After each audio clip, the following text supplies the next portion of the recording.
आंदोलन होगा और ये मोदी सरकार के राष्ट्रपति महोदय के नाम से इसके गिरने के भी पूरे चांस है। किसान से बड़ा कोई नहीं है। सरकार को वहाँ भी सैकड़ों महिला श्रमिक।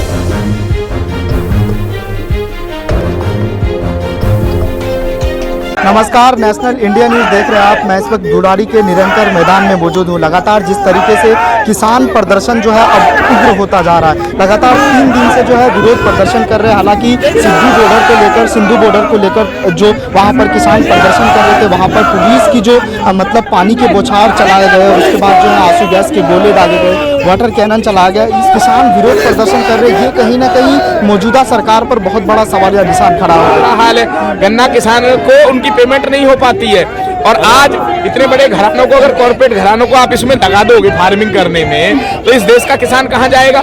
80 से 85% लोग किसानी से पेट भरते हैं। आपने देखा होगा कोरोना काल में देश के अन्नदाता ने किस तरीके से मेहनत की, उसके उपजाए हुए धान से, गेहूं से इस देश का पेट भरा। तो क्यों सरकार, ये जो गूंगी बहरी सरकार है, केंद्र सरकार है जो मोदी जी के नेतृत्व में बनी हुई है, ये क्यों नहीं सुनती किसान की पीड़ा को। जब हम ये कह रहे हैं किसान की भाई हमें इस चीज से दुख दर्द होगा, तो क्यों नहीं मानते इस बात को। वो अपनी जिद पे अड़े हुए हैं, MSP सरकार की रहेगी और बहुत सारी चीजें, ये जो बिल हम 3 लेके आए ये किसान के हित में रहेगा, वो कहेंगे क्योंकि वो पूर्ण बहुमत की सरकार है। लेकिन देश के किसानों को कीड़ा पकौड़ा समझ रही है। तो ये सरकार, बिल्कुल हम चेतावनी दे रहे हैं इस बुराड़ी के मैदान से, ये जान ले कि किसान से बड़ा कोई नहीं है। अन्नदाता से जो धरती का सीना चीर सकता है, वो ऐसी सरकार को भी चीर के हटा सकता है इस देश से। ये सरकार हटेगी और इसका दमन जो सरकार का करेगा वो देश का किसान करेगा। लेकिन अगर ये बिल वापस नहीं लिया जाता है तो आप लोगों का अगला कदम क्या होगा? देखिए, पूरा देश एकजुट हो रहा है इस पे, क्योंकि सबको पता है कि दमनकारी बिल बनाए हैं सरकार ने। और लोकसभा में जब विपक्ष ने और तमाम पार्टियों ने वॉकआउट कर दिया था, उसके बावजूद आपने जो है सीटें थपथपाकर ये बिल पास कर दिया। तो ऐसे बिल को देश कैसे मान लेगा। आंदोलन होगा, बहुत बड़ा आंदोलन होगा और ये मोदी सरकार जो पूर्ण बहुमत की सरकार है, इसके गिरने के भी पूरे चांस है। जैसे बादल ने इनसे समर्थन वापस लिया है, तमाम लोग इनसे समर्थन वापस लेंगे। इनके खुद सांसद इनकी खिलाफत करेंगे, क्योंकि किसान को परेशान कोई नहीं देखना चाहता। जितने भी संसद में सांसद बैठे हैं, आप क्या वो अमेरिका से या इंग्लैंड से लेके आए, वो भी किसानों के बेटे हैं, वो हमारे दुख दर्द को समझते हैं। वो सिर्फ ये देख रहे हैं कि सरकार अगर वापस करेगी तो ठीक है, नहीं तो आप देखना कि संसद में बैठा हुआ राज्यसभा का, लोकसभा का एक सांसद किसानों के साथ खड़ा होगा। ये मैं मानता हूँ और ये सरकार जाएगी और किसान ही इस सरकार को बना के लेके आया, किसान ही इस सरकार को गिराएगा। आप कहाँ से आए, आपका नाम?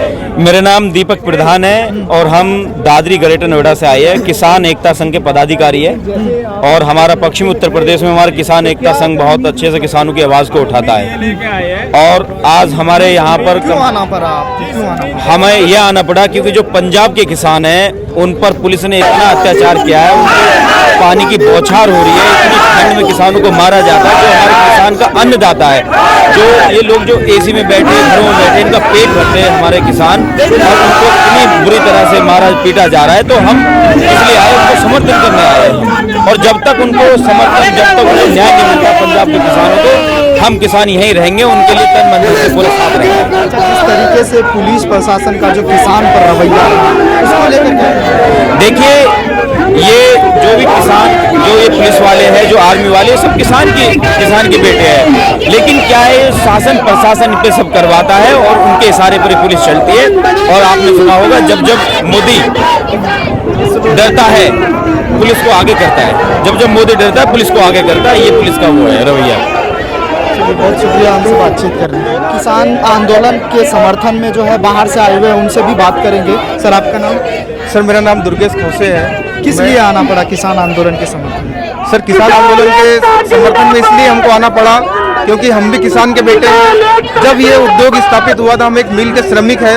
किसान और मजदूरों की जो ये आंदोलन यहाँ पे हो रहा है, किसान के विरोध में जो 3 काले कानून बनाए गए हैं, उसी तरह मजदूर के विरोध में भी 4 प्रकार के जो काले कानून बनाए हैं, उसमें सभी उद्योगपतियों को छूट दे दी गई है। मजदूरों के लिए उसमें कुछ भी नहीं दिया गया है। जैसे कि नाइट शिफ्ट में महिलाओं को काम करवाना, पहले के कानून में नाइट शिफ्ट में महिलाओं का काम करवाना अलाउ नहीं था, और अभी ये कर दिया कि मालिक जब तक चाहे, जितना चाहे वो पेमेंट दे, जब तक चाहे, जब तक काम करवाए, उसके बाद में निकाल दे। इस तरह के जो काले कानून बनाए गए, उसके विरोध में हम लोग यहाँ पे, किसानों के जो काले कानून के विरोध में हम यहाँ पे उनको समर्थन में और अपने कानून को वापस करने के लिए। लेकिन सरकार तो कह रही थी ये जो किसान का कानून है वो हित में है, किसान के हित में है। देखिए सर, किसान के हित में सरकार का कहना ठीक है। आज अगर सरकार ये कहती है कि ये कानून किसानों के हित में है तो देश भर में इतनी बड़ी क्रांति क्यों है? आपने देखा होगा 26-27 तारीख को आज पूरे देश में जो भारत में आज़ादी के समय जो क्रांति आई थी, उतनी ही तादाद में आज जो क्रांति आई है, पूरे देश के किसान आज रोड पर है, पूरे देश से मजदूर आज रोड पर है। भले यहाँ मजदूरों की संख्या यहाँ कम पहुंची है, लेकिन मजदूर भी आज रोड पे। आप लॉकडाउन में ही आप देख लीजिए, सैकड़ों कंपनियां देश की बंद हो चुकी थी और वो मजदूर आज दिन तक बेरोजगार है और वो अभी भी रोड पर है। लॉकडाउन के समय से ही मजदूर रोड पर है, लेकिन मजदूरों की कोई आवाज को दबा दी जाती है, ना उसको कोई सुन रहा है। उद्योगपति से हम नहीं लड़ पा रहे हैं, इसीलिए सरकार भी जो है उद्योगपति का सपोर्ट कर रही है। कहीं ना कहीं अभी कोरोना काल में यही कुमार मंगलम बिरला ने 500 करोड़ सरकार को डोनेट किया है। यही 500 करोड़ अगर सेंचुरी के श्रमिकों को या उनके परिवारों के लिए रोजगार स्थापित करते तो वहाँ के श्रमिकों का एक भला होता है एक तरह से। जबकि इनके बाप दादा ने आज दिन तक बसंत कुमार बिरला जी की ये मिल है, ये बहुत ही अच्छे लोग थे। इन्होंने देश भर के श्रमिकों को रोजगार के लिए अपनी पूरी पीढ़ी को जो है रोजगार समर्पित कर दिया और उसी तहत। लेकिन कुमार मंगलम बिरला जो इनका पोता है, उन्होंने इसका बिल्कुल भी पालन नहीं किया, मजदूरों के ऊपर लगातार ही अत्याचार करा। जबकि हम 3 साल से रोजगार मांग रहे हैं उनसे, ना ही हमने आज दिन तक कुछ भी नहीं मांगा है। और वो चली चलाई मिल है, मिल में लाइट चालू है। अभी आप देखोगे 550 से ज़्यादा करोड़ की प्रॉपर्टी, सरकारी प्रॉपर्टी उस मिल के अंदर है और पूरा मिल फ्रेश है। अभी आज भी चालू हो सकती है, लेकिन ये चालू नहीं कर रहे हैं। लेकिन हमारे चैनल के माध्यम से सरकार से क्या अपील करें? सरकार से मैं ये अपील करना चाहता हूँ, मोदी सरकार को और एमपी में जो शिवराज सिंह की जो सरकार है, इनको हम सेंचुरी के बारे में पूरा डिटेल में पूरी जानकारी हमने आज से 3 साल से लगातार हम देते आए हैं। मोदी सरकार को वहाँ भी सैकड़ों महिला श्रमिक ने ट्वीट करके और पत्र लिख के, स्पेशल पत्र लिख के, राष्ट्रपति महोदय के नाम से पत्र लिख के, श्रम मंत्री के नाम से पत्र लिख के इनको अवगत कराया गया था।